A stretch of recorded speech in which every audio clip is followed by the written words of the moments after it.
Good morning, good afternoon, and good evening. Andrew DeStefano from Putnam County Crime Analysis. It's been a few weeks since I did a crime analysis video, especially part 7 of Bonadeo, but don't worry, it's coming. Believe me, it's coming. I'm coming at you tonight with a letter that I wrote that apparently needs some clarification, and I'm happy to provide it.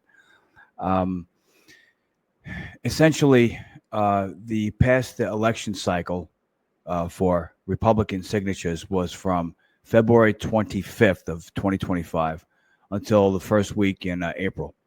And to that end, I started collecting signatures, Republican signatures, on February 25th, myself and a few other people. Along the way, I picked up, a couple of people who are collecting signatures, for someone else, and we kind of traded petitions. You collect for me, I collect for you, which happens all the time. So took advantage of that relationship. And in the first 3 days, February 25, 26, and 27, we collected about 118 signatures, more or less, on the Republican line. On day 3, February 27th, all day I really started giving it some very serious thought as to, am I doing the right thing right now? It's okay to talk about it now because it has come to fruition. And we all know that our sheriff, Kevin McConville, he's been sick, and he's decided to forego re-election. This time he's going to serve out one term, and then he's not going to run for re-election. But I knew it was common knowledge at that time, early February, that Kevin had been very sick, various ailments, I assume, and he was at the point where he was not really up, in my view, to he couldn't run an effective campaign, which I think now it's come out he's not going to seek re-election. But even like in late February, it was obvious to me that unfortunately it appeared that he was not in a position to effectively defend his title, so to speak, to defend his incumbency. He wasn't in a position to conduct an election, a re-election, which is very unfortunate. But because Kevin's he's a very decent man.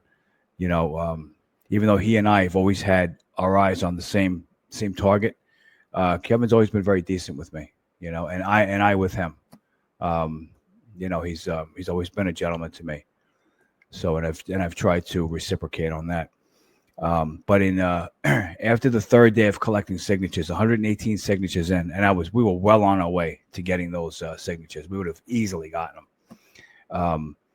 I decided that I just started thinking about it, and with Kevin being sick and unable to campaign, unable to go door to door, unable to really go to events the way an incumbent should or a candidate needs to, I felt that I was taking advantage of his sickness if I had continued. I felt I was taking advantage of his being weak at that time, and it just if I continued on with the campaign, I am essentially taking advantage of him. I'm taking advantage of a sick man who can't campaign.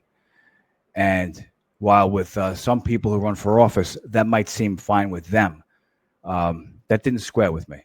I'm going to be taking advantage of a sick man, a man who can't campaign, a man who's down basically. And yet on Sunday, I'm going to go to church and I'm going to elect her. I'm going to go to church on Sunday and I'm going to be the Eucharistic minister. I'm going to be the VFW chaplain. I'm going to be the American Legion chaplain.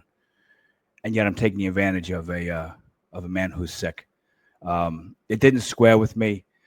I decided I will forego running this year in 2025, and I will allow Kevin to have a clear path to sheriff, because it's clear to me that there's only one person who could have won that election against Kevin, and that's me.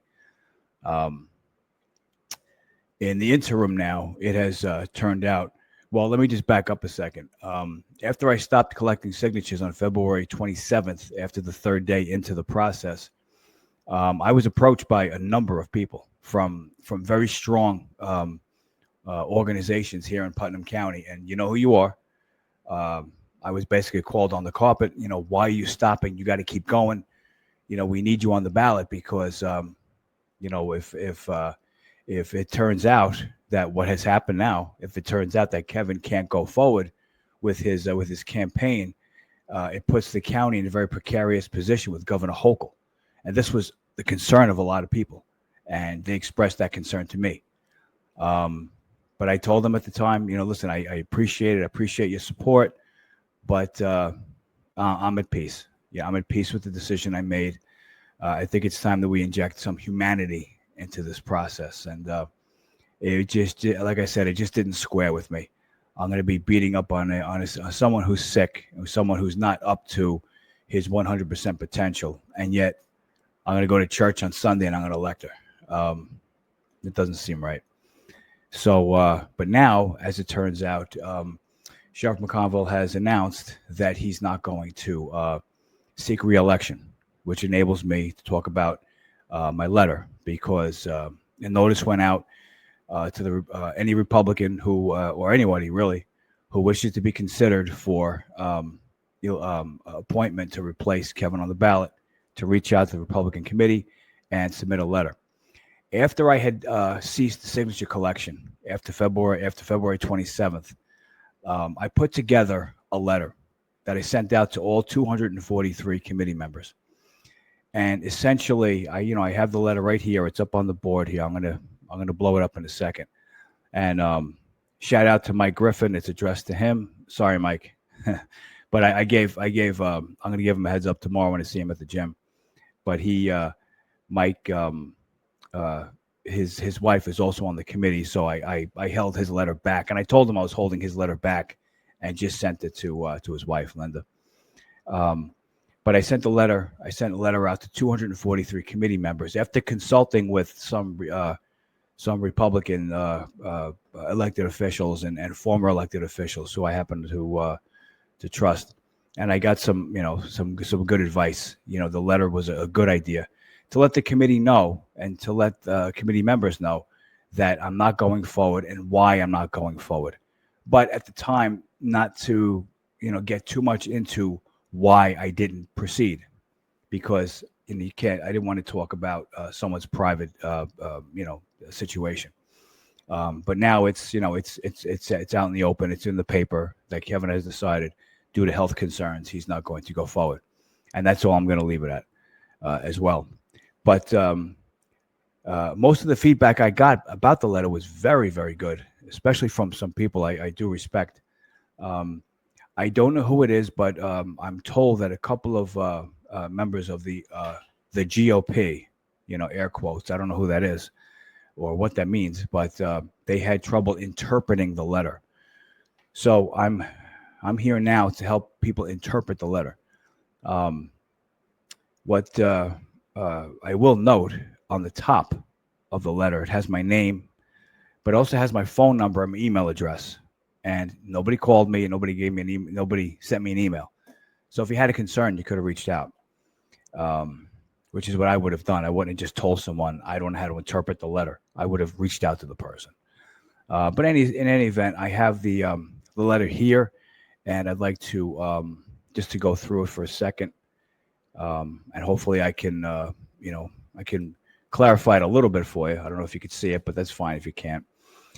This 2025 election cycle, I gave serious consideration to running for Putnam County Sheriff, and to that end, over 100 Republican signatures were collected in the first 3 days, February 25, 26, and 27 inclusive. Over 100 Republican signatures. Turns out it's about 118. There's still some signatures out there which I haven't collected from some people. However, after much consideration, as I said, I felt it appropriate to cease signature collection and not proceed. That's how much, that's as far as I went in the letter in explaining why I pulled out. I wasn't going to sit here and talk about how, how I believe that I'm going to be beating up on on someone who's sick and someone who's at a disadvantage, and I'm taking advantage of someone at a disadvantage. I didn't want to get into that. So that's the only sentence. That's as far as I went. After much consideration, I felt it appropriate to cease signature collection and not proceed. Respectfully, there is a reason why my name automatically surfaces for only the sheriff position each election cycle and for no other elected position. And it's true. My name surfaces every 4 years, whether I have an intention of running or not. It's always, what's Andy doing? What's Andy doing? What's Andy doing? What's DeStefano doing? What's DeStefano doing? Why is DeStefano having lunch with Kearns? Why is DeStefano having lunch with Kearns? I hear it all. Okay. What's Andy doing? What's Andy doing? Instead of just calling me, it's they go by the round robin word of mouth. So there's only for the sheriff position and for no other elected position. In other words, my name never appears for possible county executive, possible town supervisor, possible town board. It's only the sheriff position. That's all it ever was, that's all it is now, and that's all it ever will be. It's law enforcement or nothing. I'm not interested in anything else. I have no interest in politics. Believe me, I don't. And I don't believe a sheriff plays a role in politics. I stand uniquely qualified for the job, as well as having a strong countywide name recognition. That sentence stands up on its own 2 feet. I do have a strong countywide name, working, through veterans, I work through the church, volunteering all over the place. My name is known. And I'm proud of that. Being a retired New York City police captain is only part of it. More importantly, I've been studying advanced crime analysis and prevention and data-driven policing on the postgraduate level for the past decade. New strategies and systems I'm fully capable of incorporating into our department. Essentially, that's the key right there. If I had to rely on my knowledge as having been a New York City police captain, except for generally how to run an organization, if you retired more than 3 to 5 years ago, you're essentially in the Stone Age as far as your knowledge. Your knowledge is expired. Everything has an expiration date. So does police knowledge. Would you go for surgery to a doctor who tells you he hasn't practiced medicine in 14 years? So why would you put a sheriff in that position? These are all new strategies, all new concepts. The problem-oriented policing, the situational crime prevention. Ask them what their sequential intercept model is. They can't even, this is all new stuff. Sequential intercept model is about putting together a plan for mental health. Mental health is the key now. It's a big thing in law enforcement. It's probably the number one issue. Mental health issues and different issues to deal with that. You have to put together what's called a sequential intercept model. I know how to do all that stuff. I've been studying at the postgraduate level for the past decade, taking one class after another. Like I said, if you retired more than a few years ago, you may as well have worked for the sanitation department. That's how out you are. And I say that respectfully, and I say it about myself too. If I didn't stay in school for the last decade, I'd be out. My knowledge would be expired. The things we are learning today, I'm not talking about, the department has a drone. Who cares? I have a drone too. I'm not talking about that. I'm talking about systems, police systems, what they incorporate now into policing. Again, these are all-encompassing ideas. The problem-oriented policing. It's a way of thinking now that replaces anything that we used to do years ago.